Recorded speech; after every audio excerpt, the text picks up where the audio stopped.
جی السلام علیکم۔ آج ہم نے جس موضوع کے اوپر بات کرنی ہے وہ ہے لفظ رمضان۔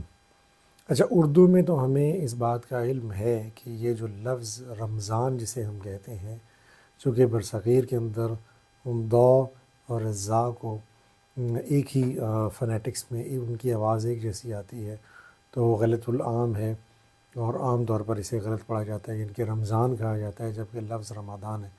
لیکن آپ نے انگلش میں دیکھا ہوگا کہ بعض اوقات رمضان لکھا ہوتا ہے ود زی اور بعض جگہوں پہ رمضان لکھا ہوتا ہے ود ڈی۔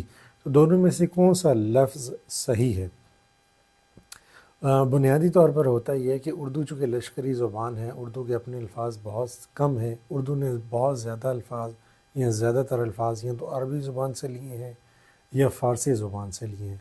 جب ان کسی بھی لفظ کو ہو بہو اسی فنیٹکس میں، یعنی کہ اس کے اسی حلیے میں اسے انگریزی میں شفٹ کیا جاتا ہے یا انگریزی میں اس کا رومن ورژن لکھا جاتا ہے پیور انگلش میں، جیسے پاکستان جب آپ لکھتے ہیں انگلش کے اندر یا رمضان لکھتے ہیں، تو ہم یہ دیکھتے ہیں کہ وہ لفظ اصل میں کس زبان سے آیا ہے، اس زبان میں وہ کیسے بولا جاتا ہے۔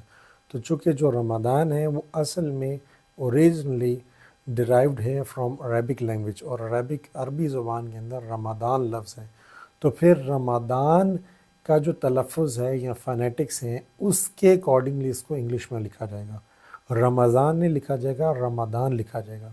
تو جو صحیح لفظ ہے انگریزی کے اندر اور اردو کے اندر بھی وہ رمضان ہے، رمضان نہیں ہے۔ بہت شکریہ۔